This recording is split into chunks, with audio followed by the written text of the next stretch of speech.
Got it. What's going on? This is BJ with 448, and this is the Family Tree Season 2 interview with Pearl Rolling Papers and my boy Justin Buck. And I got my constituent Roz. Roz, going to kick us off, man. All right. So I was having this conversation on social media. So I got to know, where are you right now? Are you a sativa person? Are you an indica person? And there's a part two to that question, but I'll let you answer that first. Ah, man. Okay. So, man, that's a tough one, but I'm gonna have to say because I'm not I'm not the type of person to just smoke in the evenings, man. I do like a good sativa so I can continue on with my day. I like having a and what I'm also getting into right now is what I call or what my one of my business partners calls cannabis cocktails, where you get different types of cannabis, break them down, and you put them in one joint. But it's like a cocktail that's like specifies like either put you up or put you down. So like ever since I've been introduced to that, like man, I've been doing these types of different cocktails, but they've been leaning on the sativa side because I like being high and doing stuff. So but when I first started smoking weed, bro, I was an indica dude. Like I was like, bro, indica be making me feel it. But as I progress, bro, like I need that sativa, man, because I can feel it and I can be high, but I can still be productive and do other things. And that's becoming increasingly important to me as my business and stuff grows. So sativa, man, I think I'm gonna be on the sativa side. Yeah, I thank you Okay. for that, for your view on that. The part two to that was, uh, why do you think the urban, the street pharmacist, why, like, for me, anytime I go to someone, it's always indica. It's never sativa. It's always indica. Hmm. The conversation piece is, how did it get to that point where, like, anytime you go anywhere other than maybe, to the local store down the street, do you feel like do you see more indica, like, or do you feel Yeah, like yeah. Like if you're shopping with the plug, I would say like 95, maybe even more than that, 95% of the time, you're right, it's indica. Um, and I never really have given that a lot of thought as to why that's the case.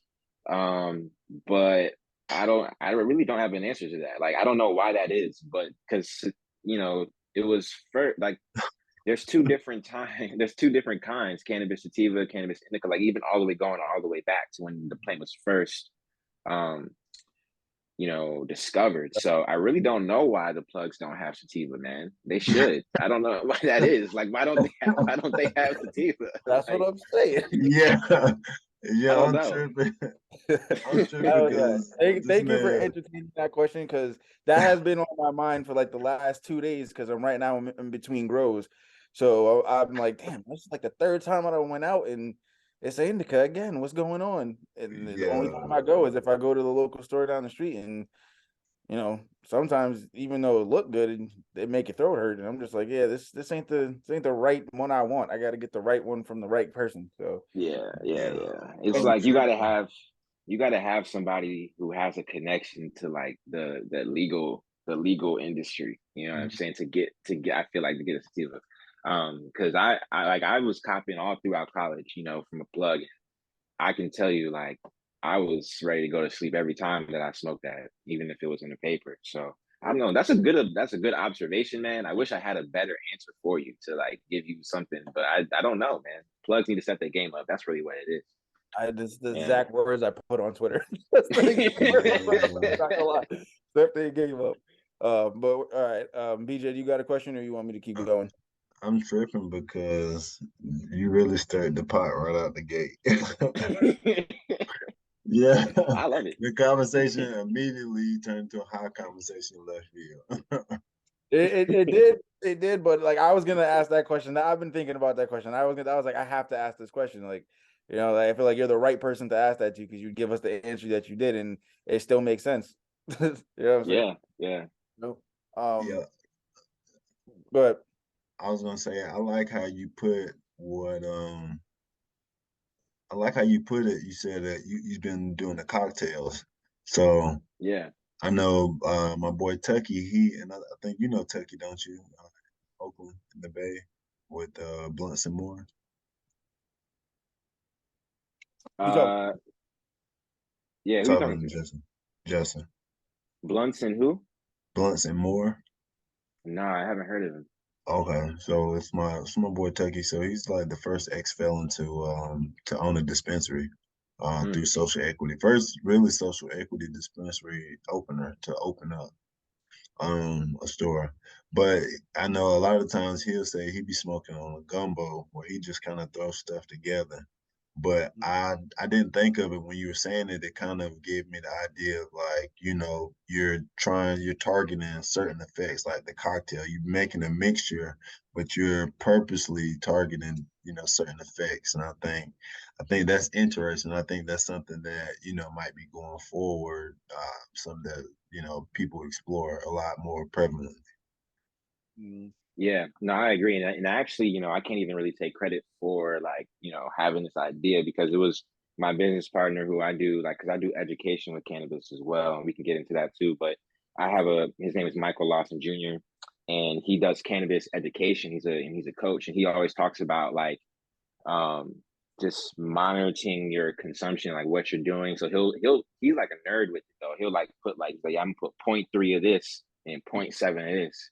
And Mm, he just like does all these different cocktails and he's got like something coming out like with those cannabis cocktails and stuff. So I'm like really looking forward to like what he's gonna come out with that. But it's really like once he like introduced it to me and it showed me like the different cocktails that he puts together, I was like it just opened my eyes because I've always, like I don't know why I just never have like they put two strains together. Like I'm just about to just roll up this one, smoke it, and then I'll do another one. So yeah, it's pretty yo, cool.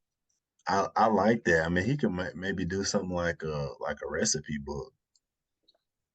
He's working on Like, something, so yeah, I'm not he, gonna give away Yeah, nothing. But yeah. yeah, You yeah, gotta yeah. get he can He's him on give the working away on the show. You something. gotta sauce, get him on but the show.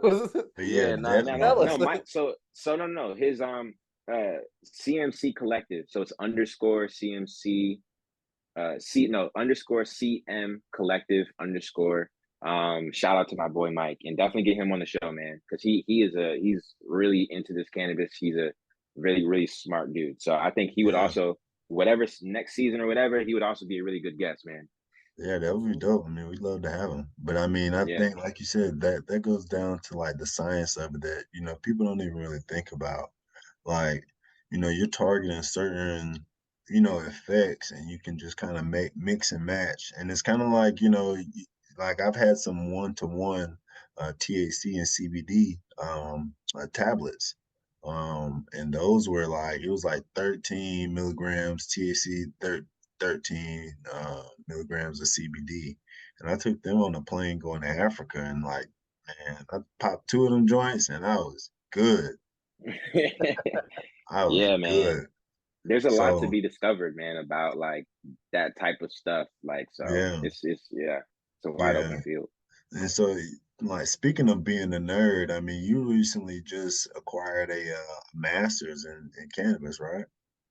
Yeah, yeah. So I'm also a cannabis nerd, I would say. Yes. Okay.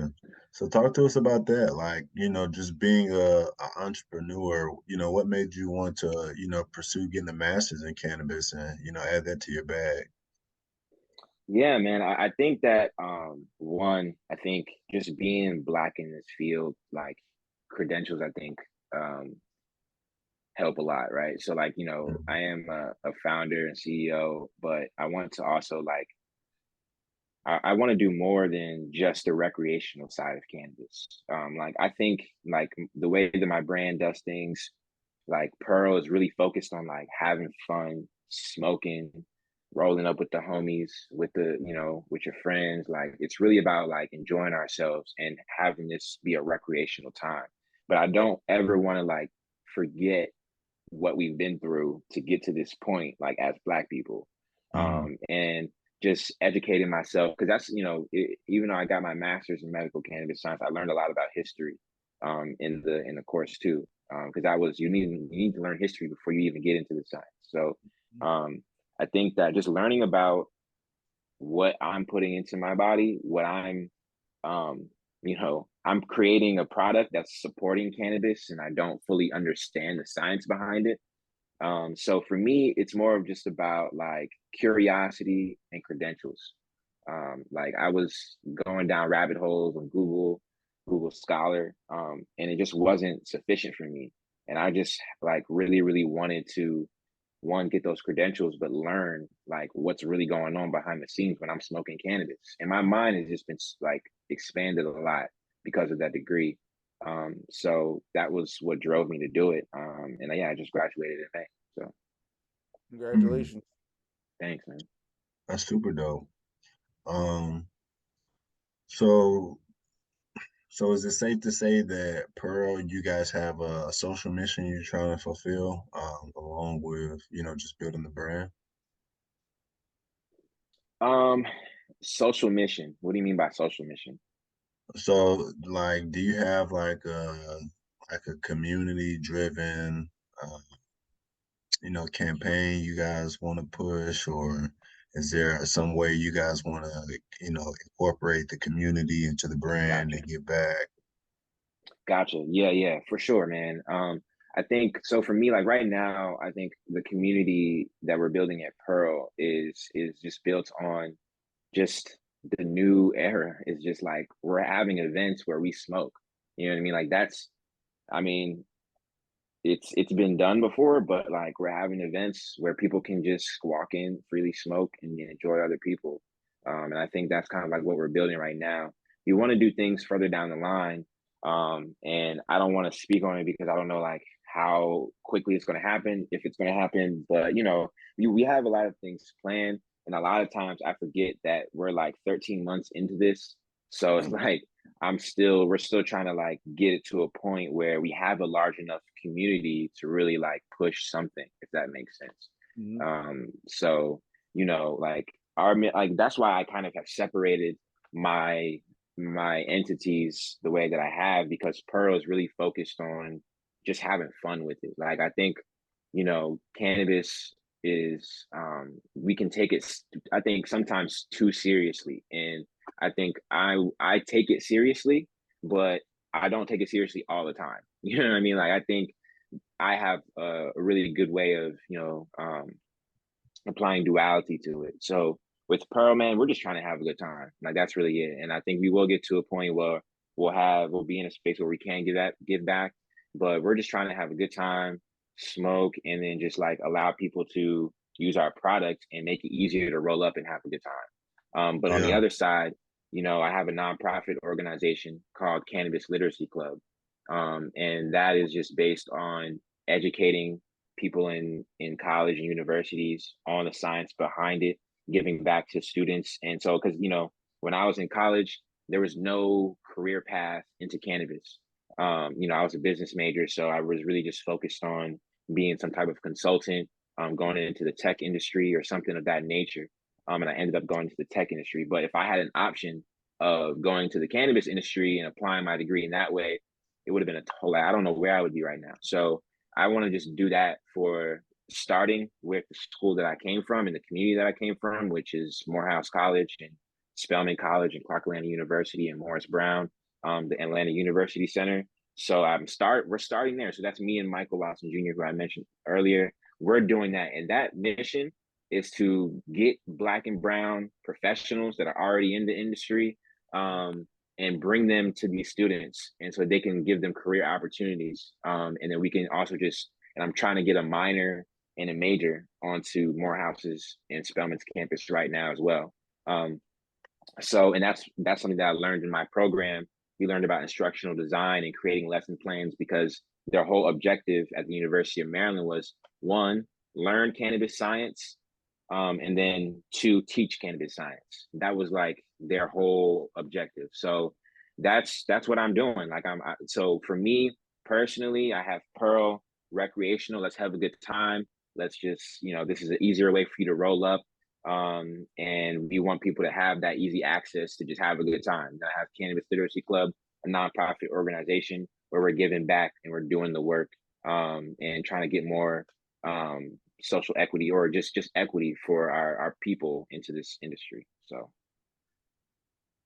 yeah, I like that. I mean, I love the transparency. Like you said, with Pearl, we're just trying to smoke and have a good time and make it, easy. I think that's simple. I think, A lot of people try to overcomplicate, a brand or a company, and that kind of gets in the way, and you kind of focus on a lot of things at once. But with you guys, like it's clean cut. Right. Just trying to focus on just trying to have a good time and make it easy to roll up while you're doing it. Right. Exactly. I have a question about when you were going through the master's program. Mm-hmm. I would say, what would you say was the most valuable thing you learned, and what was something that was like, oh, I didn't know that, like that like kind of like stumbled upon you, and you figured it out, and you're like, dang, that's crazy. Like, I wish more people knew this. Yeah. So I think the most valuable thing that I learned was how cannabis products are made.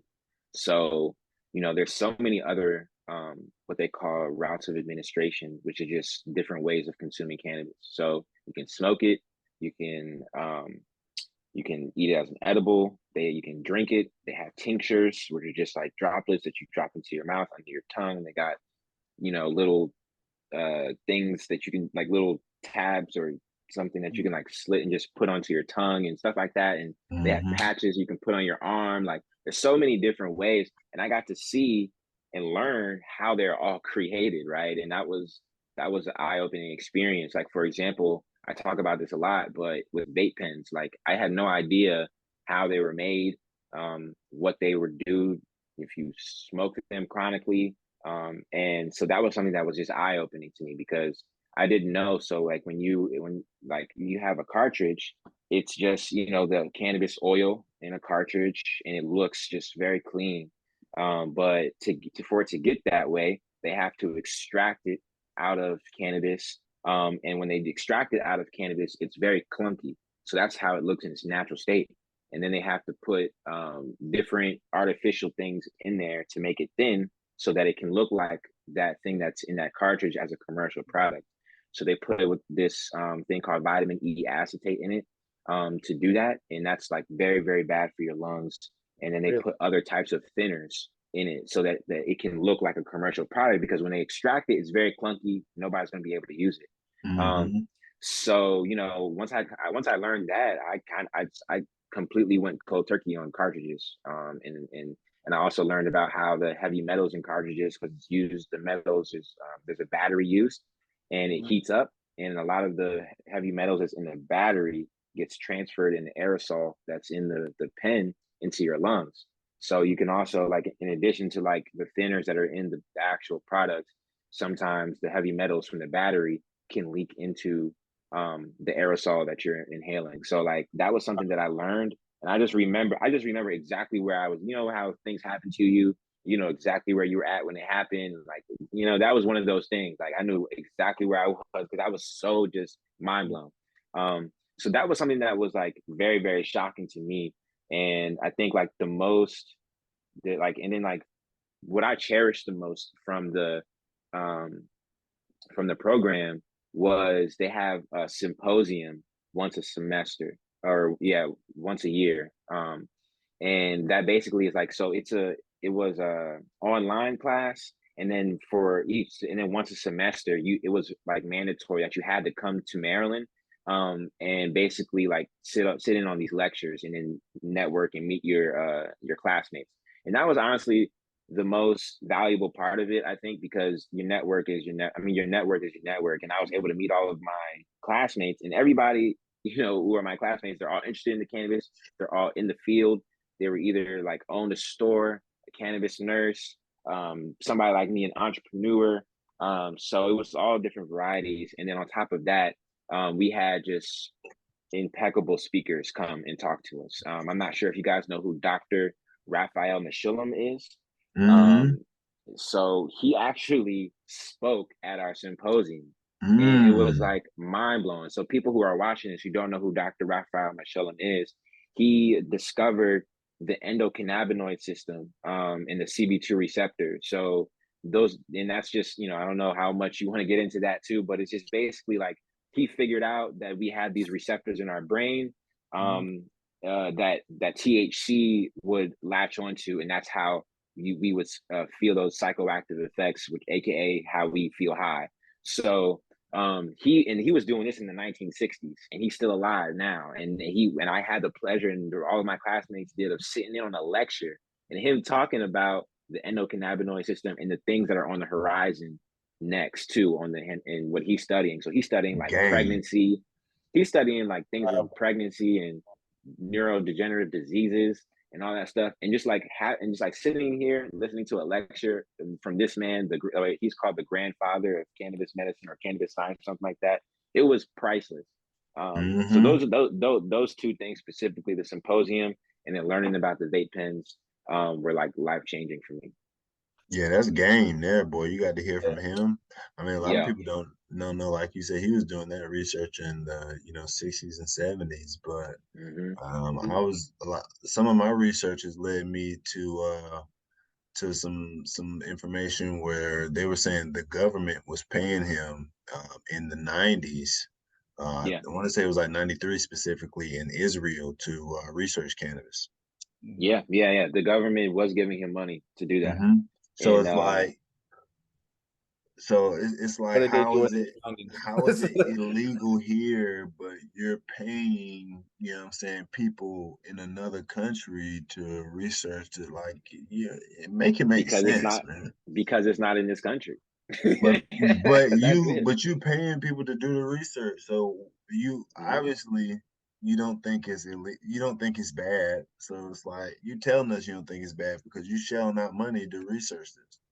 Like, make sense. That's not the first time that they did that. There's been plenty of people who have researched cannabis too, and in general, just like to study the effects of it. Any research that they had gotten back, like, was destroyed if it didn't go with the initiative, because they wanted to find any way to prove that it was bad and hurtful to your body. But people were coming back with like, well, they're using it to ill this, they're using it to do that. And it's just crazy how that research never really showed itself until recently. Well, the DARE program. I mean, the DARE program. Like, I was watching a documentary recently where they were talking about, they were, hushing people up to, keep the tail of the DARE program going. Like, the doctors were coming out and saying stuff, and then they were, preventing the doctors from putting the information out that they found. So it's like, it's all been a cohesive system to, keep, the things at the status they're at. So, it's kind of crazy that it's coming out now. And, as African Americans, we've kind of, bore the burden of them keeping that whole law going. So it's kind of like, have you guys heard of the LaGuardia report? I feel like I have, but refresh my memory. So you guys, so the LaGuardia Airport, that's named after the I think he was the mayor or governor at the time of New York. Yeah. And so basically, like during the time of cannabis prohibition, when Harry Anslinger was pushing all of his propaganda, the LaGuardia came out with this report. He basically like hired a bunch of scientists to research medical cannabis to make sure that what Harry Anslinger was pushing was true, because a lot of people knew that he was exaggerating and pushes a little bit of propaganda, right? So he had this report put together by actual scientists who did the research, and they found that there wasn't, like, basically what Harry Anslinger was saying was that cannabis is a terrible drug. It's highly addictive. I think you even said it earlier. It's going to make you have sex with people, and it's like you have and you can't control yourself and all these things, right? And so they actually put together LaGuardia report that basically went against everything Harry Anslinger said and said, no, it's actually not that addictive. It's not that bad, and all these things, right? So and then once it came out, like basically, Harry Anslinger just went on tour. You know how people go, like, trying to do a campaign and they go to different states. He wasn't running for anything, but he just went on tour and pushed his propaganda, and then LaGuardia report got pushed aside. So this has been happening for years and years. None of this has been. Did you hear how he was putting into into that position to do so as well. Like What'd you say? Harry Anslinger was like people like really hate him for what he did, and I learned that he wasn't the puppet master. He was a puppet in the Oh yeah. as well, because the way he got that position was because somebody that owned like one of the big companies. So there was like the paper industry, the synthetics industry, the oil industry. They I think the one or two other ones as well. They they came together and was kind of more like, all right, well, cannabis can do all of this where we have our own niches. So how do we get rid of it? And I want to say the name is escaping me right now, but the man who owned a bunch of like paper industries and stuff like that. Hearst, William Randolph Yeah, Hearst. yes, he owned a lot of land, and between him, DuPont, and Rockefeller, um, those people were investors kind of into the situation where now they're like, all right, well, they can use hemp to make paper. They can use hemp to replace a lot of these plastics that we're pushing out. People like Ford was finding a way to convert cannabis into using it to run their cars, and that initiative got stopped, and people don't really talk about that. So it's just like there was a few people who were like money hungry that was like, all right, we're putting a stop to this at all costs, but they put Harry Anslinger at the forefront to run that campaign. And so did Richard Nixon as well. Yes. Yeah. But then Yeah. this motherfucker got in, and he was one of the overachieving ass kissers, and this motherfucker did more shit than he was supposed to. No, really, he did. He He went did. Yeah, above He this and did motherfucker beyond. did the way. He most. made people He hate did him. He's like, they're gonna know me. way more. That Yeah. motherfucker did the most, boy. Hold on. It's I do probably gonna have be backwards in the see shit. I do have a question about the name of your business. Yeah. Where did PearL? Where did that name come from? Because I have Yeah. an idea in mind of where it came from, but I want to hear your story first.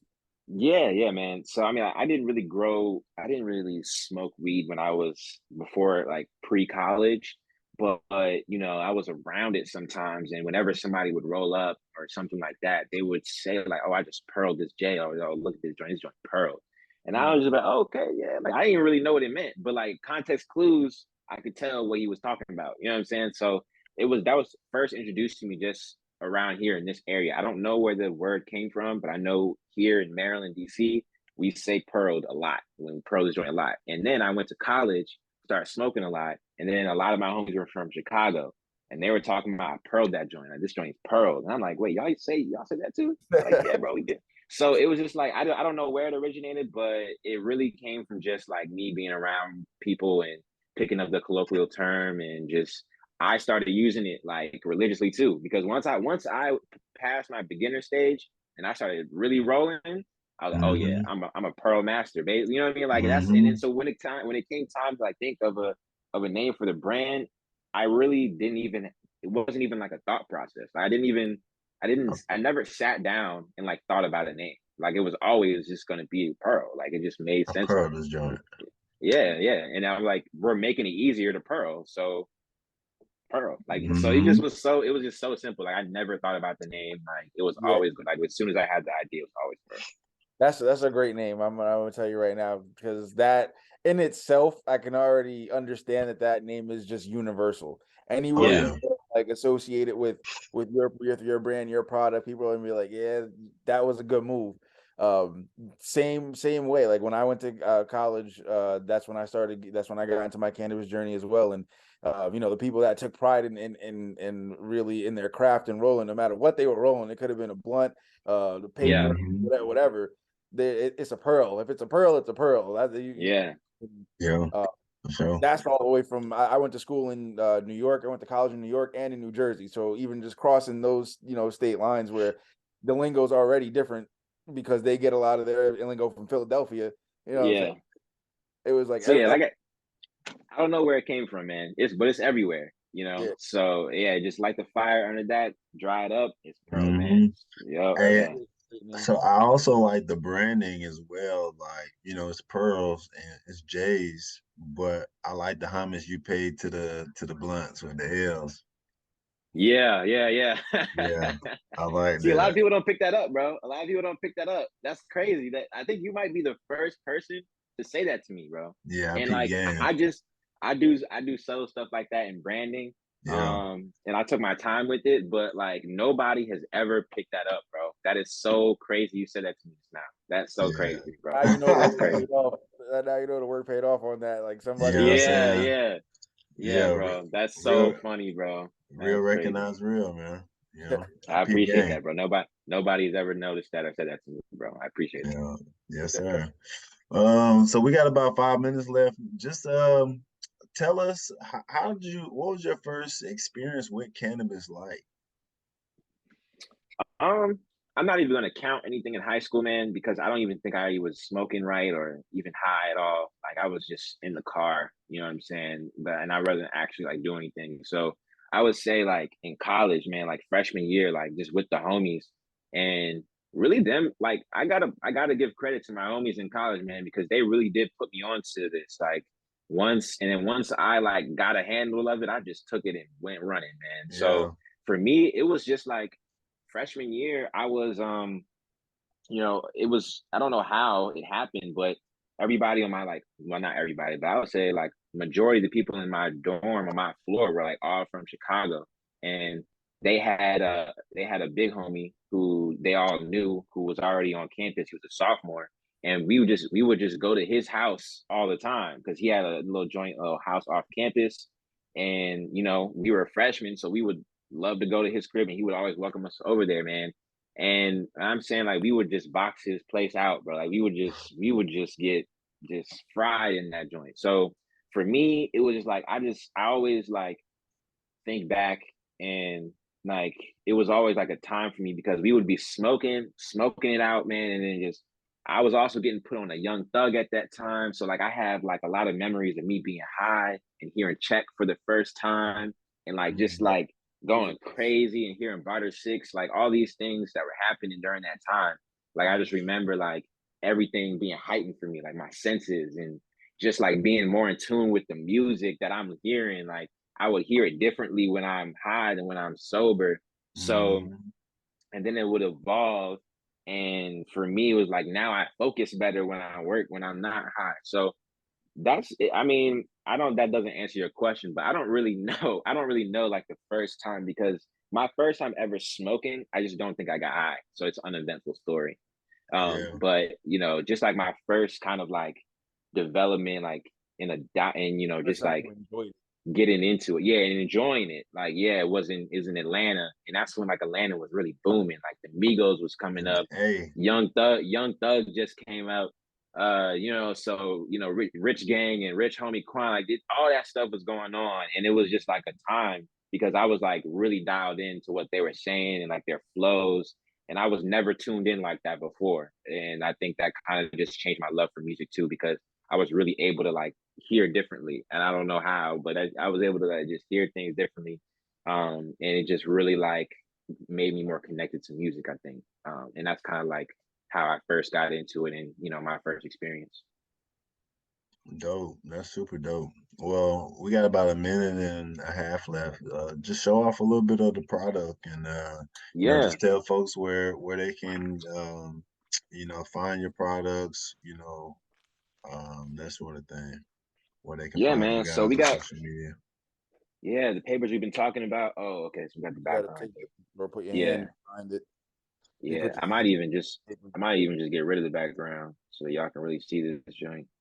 Uh, there we go. Or blur it. There we go. So yeah, this is the brand that we were talking about, and then this is also I take a lot of pride in the logo too, man. Like the PearL logo is I really enjoy that logo. And then so this is the brand in here. You open it up like that, and then you open this box up here, and then you can just go ahead and pull it out. And then when you pull it out, it's gonna be pre-boated already. So if you can see, it's sealed at one end.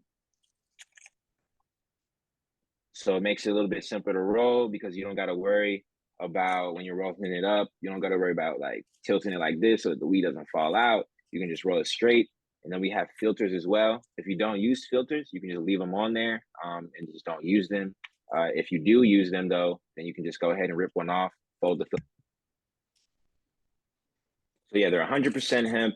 There's 35 papers in each pack. So there's plenty in there. Most rolling papers only have about 32 per pack. And then also on the inside here, there's a QR code, right? So if you are a beginner roller, this QR code, you can just go ahead and scan it. And there's a whole playlist of YouTube videos of me trying to teach you how to roll with our PearL rolling papers here. And then, so yeah, that's the product, man. They're on our website at www.pearlrolling.com. They're also on Amazon. If you want to get them next day, if you want to get them tomorrow, you can get them on Amazon. Just type in the search box, PearL Rolling Papers, and then follow us on Instagram at PearL Rolling Co. So that's just PearL Rolling Co. And if you want to, you can follow my personal Instagram at JBUCK13. And yeah, that's us, man. We have some merch available too. But our main thing right now is just pushing these papers, getting them into all the smoke stores possible. If you're in the Washington, D.C. area, we're in about 7 smoke shops out here, 2 in Maryland, 3 in Atlanta. And I think that's it right now. So, yeah, so that's how you keep up with us. That's where you can purchase our product. And that's PearL Rolling Papers for you guys. Super dope, bro. Super dope. One last question. How many sizes of papers do you guys carry? Yeah. So we have this king size, and then we have a 1 1/4 size. That's probably about a little bit over like half the size of this one. So this is like a session. This joint is more equipped for a session, or if you're a big smoker, you can fit about 1.5, maybe 2 grams, but maybe 1.5 to 1.7 grams in the king. And then in the 1 1/4, you can fit about like half a gram to like a 0.7, depending on if you use the filter or not. So yeah, those are the 2 different sizes and the amount of weed that you can get inside of them. Dope, bro. Well, man, we greatly appreciate your time, man. It's been a fire interview. Looking forward to putting this one out. Yeah, man, I appreciate the 448 team, man. You guys are really accommodating. And yeah, I hope to work with you guys again in the future, man. Like, just love seeing Black people in this industry doing their thing, man. And just looking at your page, all the people you guys interviewed so far on your 2nd season. You guys are doing a great job, and I wish you guys much success, man. Yes, sir, man. Appreciate you, man. Well, you enjoy the rest of your night, bro. All right, likewise, man. All right, peace. Peace.